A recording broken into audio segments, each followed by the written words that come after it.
అంటే నేను ఈ వర్డ్ మా డీజీపీ గారు, సిపి గారు ముందు చెప్పాలి. అంటే చెప్పాలో కూడా నాకు తెలీదు. కానీ చట్టాన్ని కంట్రోల్ చేయాల్సింది పోలీసులు. చట్టాన్ని పోలీసులు చేతిలోకి తీసుకోవడం ఏంటి? విషయం ఏంటంటే ఒకటండి, నాకు అర్థం కానిది ఏంటంటే తప్పు చేసినోడికి కులం ఏంటి, మతం ఏంటి? అదొక్కటి చెప్పండి. అది వాళ్ళ గాంజా బ్యాచ్. నిన్న కూడా మా వాళ్ళు డిపార్ట్మెంట్ అంతా కూడా ఒక ప్రెస్ నోట్ కూడా రిలీజ్ చేశారు డీసీపీ గారు. అసలు వాళ్ళ మీద ఎన్ని రౌడీ షీట్స్ ఉన్నాయి? అసలు తెనాల్లోని నాకే కాదండి, మీకు కూడా ఒక సోషల్ రెస్పాన్సిబిలిటీ ఉంది, ఒక విలేకరులుగా మీకు కూడా. ఒక్కసారి తెనాల్లో వాళ్ళ తాలూకా నేచర్ ఏంటి, వాళ్ళ తాలూకా బ్యాక్గ్రౌండ్ ఏంటి అన్నది ఒకసారి చెక్ చేయండి. యాక్చువల్గా ఒక గాంజా బ్యాచ్ పోలీస్ డిపార్ట్మెంట్ మీద చేసుకునేటప్పుడు అంటే ఫర్దర్గా ఒకసారి దానికి కూడా వీళ్ళు రాజకీయ రంగు పులిమేసి దానికి కులాన్ని అంటగట్టి మతాన్ని అంటగడతా ఉంటే ఇంకా పోలీస్ డిపార్ట్మెంట్ ఎలా వర్క్ చేసుకోవాలి? ఒకసారి ఆలోచించాలి. ఇదే పోలీస్ యాక్షన్ తీసుకోలేదు అంటారు, ఏదైనా ఒక స్టెప్ ఫార్వర్డ్ వేస్తే ఈ రకంగా మాట్లాడతారు. అంటే నేనేమంటానంటే కొంత పని మా డిపార్ట్మెంట్ చేసుకునేవ్వాలి. అలాగని ఇప్పుడు అమాయకులను ఎవరిని కూడా మేము పడితే, ఇప్పుడు నేను ఒకటే మాట్లాడుతున్నానండి, ఇదే ఇప్పుడు ఎక్స్-సీఎం ఇప్పుడు ఈయన జగన్మోహన్ రెడ్డి ఏదేదో మాట్లాడుతున్నారు, ట్వీట్లో ఏదో పడుతున్నారు, రేపు కూడా వస్తారు అంటున్నారు. నేను డైరెక్ట్ క్వశ్చన్ అండి, డాక్టర్ సుధాకర్ అనే వ్యక్తి మాస్క్ అడిగిన పాపానికి నడి రోడ్డు మీద రెక్కలు విడిచి చొక్కా ఇప్పి కొట్టిన సందర్భం మర్చిపోయారా? మరి ఆ రోజు ఎందుకు మాట్లాడలేదు జగన్మోహన్ రెడ్డి? ఆ రోజైతే భావ స్వేచ్ఛా ప్రకటన, ఆ రోజైతే అదే చంద్రబాబు నాయుడు గారు అమరావతి చూడటానికి వెళ్తే బస్సు మీద రాళ్ళు ఇసురుతా ఉంటే ఆ రోజు ఎందుకు రాళ్ళు ఇసిరారంటే భావ స్వేచ్ఛా ప్రకటన అని మాట్లాడారు. అదే పోలీస్ డీజీపీ ఆఫీస్కి పక్కనే ఉన్న మా సెంట్రల్ ఆఫీస్ మీద దాడి చేస్తే మా కార్యకర్తలకి బీపీ వచ్చింది అన్నారు. ఇవన్నీ ఎక్స్-సీఎం మాట్లాడిన మాటలే కదా. ఈరోజు ఇప్పుడు అదే వరప్రసాద్ అని, మన రాజమండ్రిలో వరప్రసాద్ అని ఇసుక మాఫియా గురించి మాట్లాడితే పోలీస్ స్టేషన్లో కూర్చొని శిరోముండనం చేస్తే మరి ఆ రోజు ఎందుకు మాట్లాడలేదు? దళిత నాయకుడు, ఆ రోజు దళితులు ఎందుకు శిరోముండనం చేశారు అని చెప్పి ఆ రోజు ఎందుకు మాట్లాడలేదు? ఆ రోజు ఎందుకు వరప్రసాద్ ఇంటికి వెళ్ళి పలకరించలే? ఆ రోజు ఎందుకు డాక్టర్ సుధాకర్ ఇంటికి వెళ్ళి పలకరించలే? ఆ రోజు ఎందుకు ప్రవీణ్ ఇంటికి వెళ్ళి పలకరించలే? అంటే పులివెందల నాగమ్మ అనే అమ్మాయిని చాలా బ్రూటల్గా హత్య చేస్తే మేము వెళ్తే మా మీద అట్రాసిటీ కేసులు పెట్టారే. మరి పులివెందల నియోజకవర్గంలో నాగమ్మ ఇంటికి ఎందుకు ఆ రోజు జగన్మోహన్ రెడ్డి వెళ్ళలే? ఈరోజు రాజకీయ లబ్ధి గురించి కులాల్ని మతాల్ని రెచ్చగొట్టడానికి మాత్రమే ఈరోజు తప్పు చేసిన వాడి ఇంటికి, అదేవిధంగా గాంజాయి బ్యాచ్ వాళ్ళ ఇంటికి వెళ్తున్నాడంటే అతని బ్యాక్గ్రౌండ్ ఏంటో మనం కూడా ఆలోచించుకోవాలి, ప్రజలు కూడా ఆలోచించుకోవాలి. చట్ట ప్రకారం ఏం చేయాలన్నా పోలీసులకే చెల్లుతుంది. ఏ పోలీస్ అయినా చట్ట ప్రకారమే చేయాలి, చట్ట ప్రకారమే చేస్తారు, చట్ట ప్రకారమే చేస్తున్నారు. జైలుకి ఎవరు వెళ్లకుండా, చొరబాటుదారులు వెళ్లకుండా పెద్ద సెక్యూరిటీ ఉంటుంది, కానీ విరివిగా గంజాయి వ్యాపారం చేస్తూ ఉంటుంది. ఈ ప్రభుత్వంలో కదా, అన్ని ప్రభుత్వాల్లో కూడా గంజాయి జైల్స్లో కొనసాగుతూనే ఉంటుంది. హోమ్ మినిస్టర్ గారు నిన్న పోలీసుల్ని వాళ్ళు కొట్టడం తప్పు కాదు, రౌడీ షీటర్లని కొట్టడం తప్పు కాదని ఒక స్టేట్మెంట్ ఇచ్చారు హోమ్ మినిస్టర్ గారు. The great Anitha.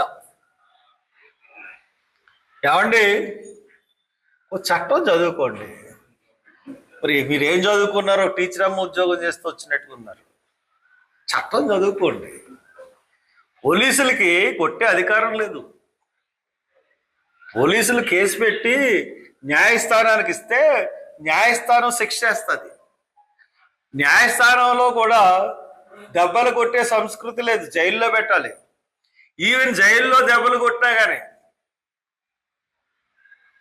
అది నేరం.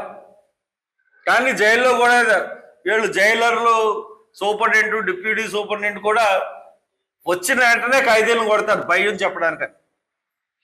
వాళ్ళు తమ చేతుల్లోంచి తిరగబడి ధోరణి వస్తుందేమో. ఒకసారి జైల్లో ఉన్నప్పుడు నేను క్యాల్కులేసాను సూపరింటెండెంట్ని, డిప్యూటీ సూపరింటెండెంట్.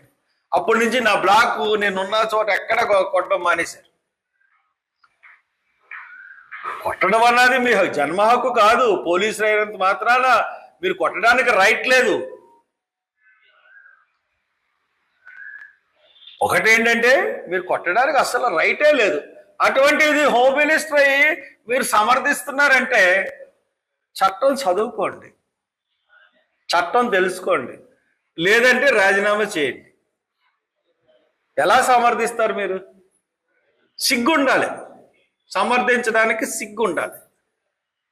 సిగ్గు లేకుండా పోలీసులు రౌడీ షీట్లు కొడతారంటే కొట్టడానికి హక్కు లేదు. కొట్టారు, రౌడీ షీట్లను కొట్టారు అన్నారు. రౌడీ షీట్ ఎప్పుడు పెట్టారు? అంతకుముందు 25వ తారీఖున కోర్టుకి సబ్మిట్ చేశారు తెనాల్లో కొట్టిన ముద్దాయిల్ని. అంతకుముందు 24వ తారీఖు వరకు వాళ్ళకి మీద రౌడీ షీట్ ఉందా? లేదే. 25వ తారీఖునే రౌడీ షీట్ ఓపెన్ చేసి 25వ తారీఖున కోర్టుకి రౌడీ షీట్ల కింద చూపించారు. కానీ జడ్జి వారం తిరగకుండా బెయిల్ ఇచ్చాడు. ఎందుకు? వాళ్ళని కొట్టిన వీడియోలు చూసి ఇమ్మీడియట్ గా బెయిల్ ఇచ్చాడు. రౌడీ షీట్లను పెట్టారు, పెట్టారు, పెట్టారు అన్నీ, కానీ వెంటనే ఆ బెయిల్ ఇవ్వడం జరిగింది. ఇకపోతే ఈ గంజాయిని ఒక తెనాలి పోలీసులే కాదు, మొత్తం రాష్ట్రం అంతా గంజాయి వ్యాపారం చేస్తున్నది పోలీసు. మీరు జై భీమ్ సినిమా చూసుంటారు. ఆ జై భీమ్ సినిమాలో కేసులు ఏ విధంగా పెడతారు అన్నది బయటికి రాగానే ఇంకో కేసు పెట్టి లోనేసేస్తా ఉంటారు. అదే రీతిన నేను జైల్లో ఉన్నప్పుడు ప్రతిరోజు గంజాయి కేసులే. ఇల్లులోనే మళ్ళీ వచ్చేవాడు బెయిల్ రాగానే. ఈ గంజాయి కేసులు ఎవరి మీద పెడతారంటే గంజాయి ఆడి అమ్ముతాడో లేదా అన్న సంబంధం లేదు వాళ్ళకి. ఎవరినో ఒకరిని తీసుకొచ్చి వాడికి పన్నోడిని తీసుకొచ్చి ఆ పన్నోడి దగ్గర ఎవడన్నా పోలీసులను ఎదిరించాడు అనుకోండి, ఆడి మీద వెంటనే గంజాయి కేసు పెట్టేస్తారు. ఇంతకుముందు ప్రభుత్వంలో కూడా చూసాం, కొంతమంది ఇంట్లో గంజాయి పెట్టి అరెస్ట్ చేయాలని చూసిన పరిస్థితి. పోలీసుల ప్రక్రియ అది. పోలీసుల దగ్గర గంజాయి బస్తాలు ఉన్నాయి, 100 కేజీలు గంజాయి బస్తాలు పోలీసుల దగ్గర ఉన్నాయి. కార్లు మనకి అవసరమైతే కొత్త కార్లు కొనేస్తారట. గంజాయి వ్యాపారస్తులు కొత్త కార్లు కొనేసి ముద్దాయిల్ని చూడమని చెప్పి కొన్ని కేసులు పట్టుకుని ఉంచాలట. ఈ స్టేషన్కి ఇన్ని గంజాయి కేసులు పట్టుకోవాలి టార్గెట్. ఆ టార్గెట్లను పూర్తి చేయడానికి ఎస్సీలను వాడతారు. ఎస్సీలని డౌన్ ట్రాడన్ పీపుల్ని బాగా బీసీలు కానీ లేకపోతే బాగా పేదరికంలో ఉన్న వాళ్ళని వాడతారు. ఎస్టీలని వాడి జైలు నిండా వాళ్ళే. ఏ గంజాయి చూడండి, అన్ని కేసులు ఎస్సీలు బీసీలు చాలా డౌన్ ట్రాడన్ పీపుల్ ఉంటారు. బెయిల్ కూడా డబ్బులు లేక అక్కడ ఉంటారు. బెయిల్ పెట్టుకోలేరు వాళ్ళు. అటువంటి వాళ్ళు ఎంతో మంది ఉంటారు. ఈ ఆపరేషన్, ఈ పోలీసుల దందా ఎప్పటి నుంచో నడుస్తాం. పోలీస్ ఆఫీసర్ వచ్చాడంటే ఆడు పెద్ద గంజాయిని పట్టుకుని ఇగో మొన్న వచ్చాడు తెనాలిలో ఎస్పీ గాడు. ఆడు రౌడీ షీట్ల మీద ప్రతాపం. ఆ రౌడీ షీట్లు అని చెప్పి పోలీసు పెట్టాడు. వాళ్ళతో గంజా వ్యాపారం ఎప్పటి నుంచి చేయించున్నది డిపార్ట్మెంటు 2018వ సంవత్సరం నుంచి వాళ్ళతో గంజా వ్యాపారం చేస్తుంది.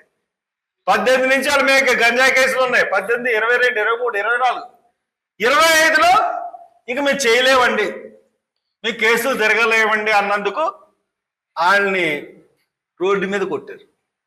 ఈ పోలీస్ కానిస్టేబుల్ ఇటు 1వ టౌన్ పోలీస్ స్టేషన్ అయితే 3 టౌన్లో వాళ్ళ దగ్గరికి వెళ్ళాల్సిన పని ఏంటి? మామూలు కలెక్ట్ చేసుకోవడానికి వెళ్ళాడు గంజాయి మామూలు. ఇటువంటి ఆపరేషన్ అన్నది మొత్తం ఆంధ్రప్రదేశ్ అంతా జరుగుతుంది. ఈ సీఎంలు, డీజీపీలు వీళ్ళంతా రొచ్చు. ఎంత రొచ్చు అంటే ఈ సీఎం, పాలనా వ్యవస్థ, చీఫ్ సెక్రటరీ వీళ్ళందరికీ తెలుసు గంజాయి అసలు స్మగ్లర్ ఎవడు, గంజాయి ఏ విధంగా వస్తుంది. ఎందుకు ప్రైమ్ మినిస్టర్ ఏం చేశాడు? విశాఖపట్నంలో ఎంత దొరికిందండి కొకైన్? 250 టన్నుల కొకైన్ దొరికితే 8 నెలల పడిన దానిలో కొకైన్ ఆనవాళ్ళు లేరన్నాయి. అది ఇన్ఫర్మేషన్ ఎవరిచ్చారు? ఇంటర్పోల్ ఇచ్చింది.